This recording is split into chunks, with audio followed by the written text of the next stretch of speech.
Smart and linebacker Jalon Walker and right guard Tate Ratledge from Georgia. As a reminder, the team locker room is also open at this time. We also have a breakout interview area near the locker room. Coach Smart will make an opening statement. We will then open the floor to questions. Coach?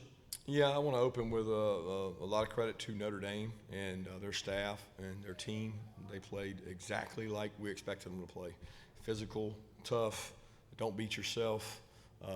And they did that. They did those exact things, right? They got 2 turnovers, and we didn't, and they returned a kickoff for a touchdown. So we basically spotted them, probably 14 points off of that, and costed ourselves a possession in the red area when we fumbled down there. But, you know, they did a really good job. They play really hard, physical, ran the football. So do we. Those two mirror each other. I think both defenses played well. And we turned the ball over, and they didn't. And they gave us problems in the pass game with the sack and the sack fumble. So give them a lot of credit. That takes nothing away from these men on the stage and the seniors that are part of this class. I mean, absolutely incredible. I just told them what they went through this year and what they played and how they played, the resiliency, the injuries that we've had, and to win an SEC championship, which I have so much respect for our conference, and to win some of the comeback games they won and never quit, even in this game, never quit. That's the attitude you got to have to get better as a football program. So we got a lot of guys moving on, a lot of guys hurt in that locker room because, you know, we didn't get the outcome we wanted. But that's part of life, and I give Notre Dame credit for how they played and give our seniors and our leaders credit for what they've done for this program. Thanks, Coach. Please raise your hand if you have a question. Right here in the front row. Kirby, can you walk us through the final 33 seconds, the final minute of the first half, and going for it there, throwing the ball, and what happened? Yeah, typically when you're down, you need every possession you can have. And we made a decision that we were going to be aggressive, and we were going to try to go 2-minute. That's what everything says you should do. You can't give up possessions when you're trailing. So we're down 6-3. We felt like we had a little quick game pass, certainly not counting on getting beat that quick, that left tackle, and got a sack fumble, which gave them some momentum. But at the end of the day, we got a great red area defense. We should stop them, and we don't play passive here. So we play to be aggressive, and we're trying to go score. Right here on the left side, front row. If I could follow up on that question, how much did you take into account that the offense hadn't really been moving the ball, and obviously Gunner was, making his first start as you contemplating playing aggressively? No, I don't think so. I think we did move the ball. We turned it over. So we had more yards than they did at the time, and we had more passing yards than they did at the time. So I don't see it as just go in the shell. We got an opportunity. We got timeouts. We got an opportunity to go score. We work 2-minute every week, and we stay aggressive with it. I mean, we got a really good pass pro team, and we didn't pick him up on that play. He made a great rush, and he got a sack fumble. But I don't question that call because I really agree with the decision to be aggressive and try to go score. We'll stay on the left side. Kirby, the opening second half kick return for a touchdown, what happened there, and how much do you feel like that influenced the way the rest of the game played out? Well, I don't think it affected us because we bounced right back. You know, it spotted them an extra touchdown. It made it a harder comeback. But, you know, we had an unblocked player that missed a tackle, and usually when that happens, you give the other team credit, but it's not a mistake or anything. We just missed a tackle. And when you don't play for a while, sometimes you miss tackles. We had leverage on the ball, and we had somebody that couldn't get him on the ground, and that's what football is. It's fundamentals and tackling. If we tackle him there, then we got a chance to stop him. But obviously, it played momentum, a huge momentum swing for them, but our guys didn't shy away. Right side, front row. Yeah, Coach, the 4th and 1 late in the football game, they run the punt team off. Was there a thought to call a timeout there? I know you guys are down. Yeah, didn't want to because they were going. That's what they wanted. They wanted us to burn a timeout there and try to do it, and then we subbed. So it's really unfortunate because I've been told by our head of officials in the SEC that you can't do that. You can't run 11 on 11 off. We did it in 2017 against Tennessee.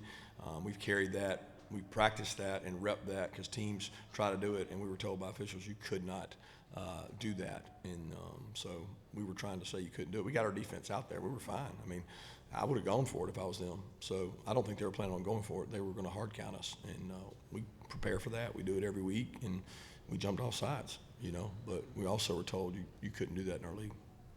Go to the right side. Right here, Coach. Obviously, very defensive game. Notre Dame only had 90 yards passing. Have you ever kind of remember a game like this where the opposition had 90 yards passing and still somehow managed to get the win? Yeah, when you have 2 turnovers and a kickoff return for a touchdown, that's what happens. I mean, I have been part of those games, been part of really good defenses, and they stop people, and we weren't able to get a lot going. And the turnovers are the difference in the game, guys. It's not an exact science. I mean, you should know when you turn it over twice and they return a kickoff for a touchdown, you're not going to have a lot of success. Okay, we'll stay on the right side. Kirby, you had a long completion down to Arian Smith, and you get a sideline warning, sideline interference there. The ball comes back. Walk us through what happened there. What were your thoughts? Yeah, very unfortunate. We had I said a coach, but I think it was a player, what I've been told, in the white. And the white is reserved for the officials. That's a safety concern. And most of the time they'll grant you a warning on that. But it was not a situation where it cost us 15 yards. We still had 1st and 10 and didn't take advantage of it. But again, I call those things undisciplined, self-imposed wounds that you lose momentum on. So it's just something you can't have happen. Okay, we'll go to the left side. Kirby, we've discussed a couple of 4th down plays, special teams plays. I'm curious, how much do you think Notre Dame's success is built on the fact that they challenge sort of every play and are really willing to do lots of different things to sort of get the opponent off balance? I think everybody's a good football team does that. I don't think that's a Notre Dame trait, I mean, every team we play in our league, they're going to try to create a competitive advantage. We knew they were really aggressive on special teams with what they do. They come after kicks. I mean, they had 2 roughing the kickers that were running into the kicker. That's a subjective call, right? So that's a decision he has to make as to what it is. Those could be 1st downs. But there's nothing different they do we prepare for it. You try to out-execute people. We had the same situation with them. Go to the right side, second row. Kirby, you mentioned that you were told previously in a different game you can't run 11 on, 11 off. I saw you trying to talk to the officials. Did they ever come over and talk to you, the head official or anything like that? Never gave me a real clear answer. Never gave me a real clear answer. My real question was about Gunnar Stockton, first start. Your thoughts? Gunnar did some good things. Anytime you don't have pass pro, it's tough. And he had some tough moments out there when it's your backside and you can't see it coming. That's tough. I thought he tucked it down and ran. He got us out of a couple sacks with his feet and legs, threw the ball away, did some good things there. But obviously it wasn't enough with the 2 turnovers. And we got to be better for sure. All right, left side, second row. Kirby, you had mentioned the missed tackle on the kickoff and said about hadn't tackled in a while, and you talked before the game about the layoff. I'm curious how much you felt it was a factor. I really didn't. I thought we tackled well as a defense, better than I expected. We built a wall on the run game. They had some success with quarterback run late and got some things out as we started to take more chances. But I thought our guys were in good shape, good condition. I wouldn't change anything we did leading up to it. I mean, I thought that our preparation was good. We got to run extra yesterday. I was really pleased with that. All the players felt confident about that. I did not think we had a conditioning issue, and I did not think it was a tackling issue. We did miss one on kickoff, but that was an offensive player. He doesn't tackle as much as anybody because he plays on offense. Okay, we'll stay on the left side in the middle. Jalon, your first year, you guys win a national championship. Last year, you guys get left out of the playoff. You talked about it earlier in the week, saying you felt slighted that you weren't there. Now you fall here in the quarterfinals. How does this feeling compare to that one of last year? Yeah, it hurts. Last year, of course, we didn't have our appearance in the college football playoff, but we did have the appearance in the Orange Bowl, and we ended it off the right way against Florida State. And unfortunately, we didn't end it off the right way this year. I just know that we played and gave it all. Offense and defense gave our all. So I wouldn't trade this moment for anything at all. It was just a great, hard-fought battle. All respect to Notre Dame. Physical offense, hard-fought offense, well-coached, and they just did what they needed to do. Please raise your hand if you have a question. Go to the right side, third row. Tate, you look kind of beat up there. Talk to us about how you feel right now. Just hurt. I mean, a lot of emotions after that kind of loss in this kind of situation. So, of course, we'd rather go the other way, but just a lot of emotions going through the head right now.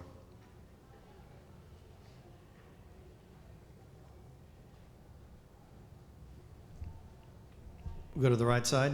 Tate, just to follow up on that, how were you guys able to kind of play after what happened yesterday and kind of focus on ball?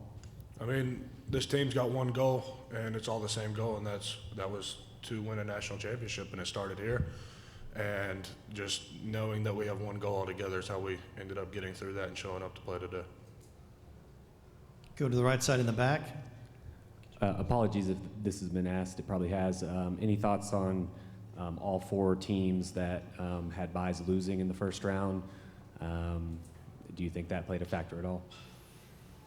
What played a factor? The fact that The fact that they had a game last week versus we had 3 weeks without playing football, or at least playing a game. I don't know. I mean, I look at the what Vegas says, and it went kind of with what Vegas said.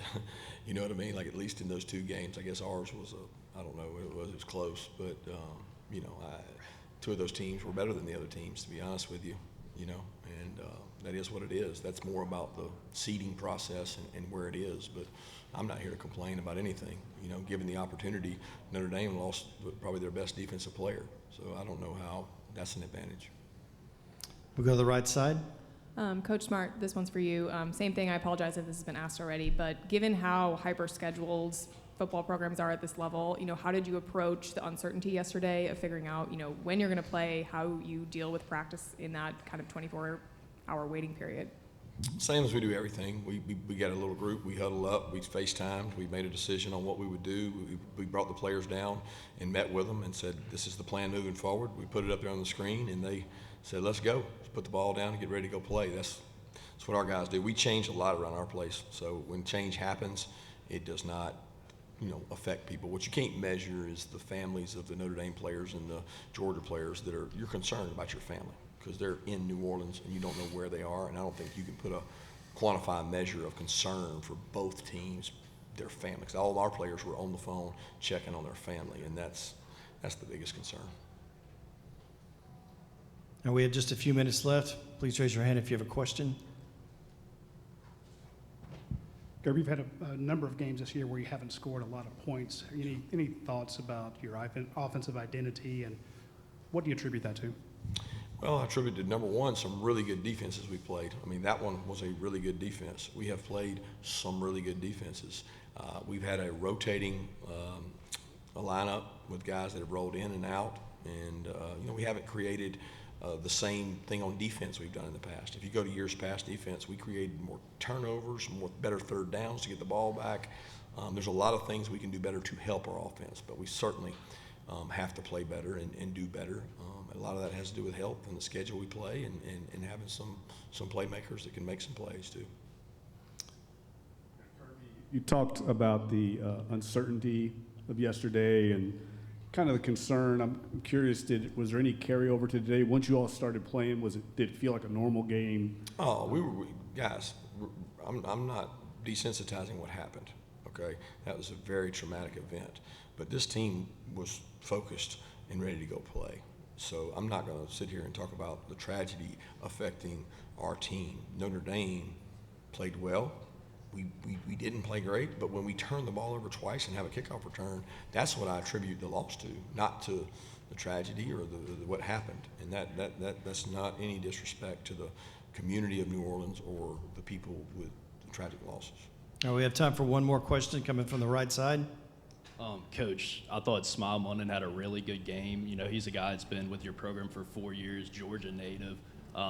You know, in this era with the transfer portal, that's kind of a rare thing. How much of an impact has he had on your program? Yeah, he's an incredible kid. I mean, he had a really bad injury, guys, and then he had a really bad injury on top of his fixed injury.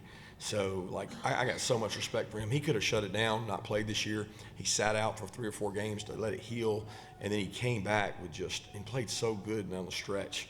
And I'm so happy for him because he's got to go into the NFL process with a pretty significant injury that he's had, and he's played with good tape. So somebody's going to get a really good football player out of Smile. Thank you, Coach. Thank you, gentlemen. I got one thing I want to say about these 2 guys before we break. You know, I don't know who picked these guys to come, but they would have been the guys I picked. because when we do our captains, and rarely have I ever seen this where we did our captains, and 2 guys got more votes than anybody we've ever had, okay, a combination of an offensive player and a defensive player. Well, that's picked by the 130 players on the team, okay, so they picked these 2 guys at about a 95% rate, meaning out of the 130, 95 guys put these 2 guys in their combination. So what they did with this team in the toughest year of at least my tenure, easily the toughest year, they dominated the room, they controlled the room, they led the room through hard games and situations. There were some hard games and situations. I'll never forget this guy against Georgia Tech chasing everybody down, telling them to stay in the game. Hope's still alive. This guy doing the coin toss and saying we're about to win this game in overtime. And I know today will be written about, and that's fine. But these 2 guys right here are as special as they come. Thank you, guys. Appreciate you, Coach. Thanks, Coach.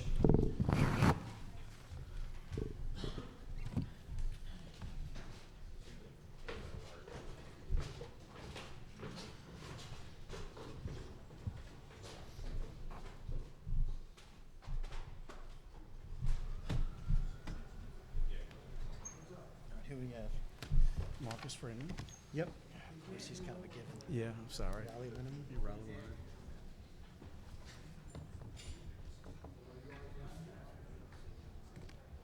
And Xavier Watts. Pot him down. Pot him down.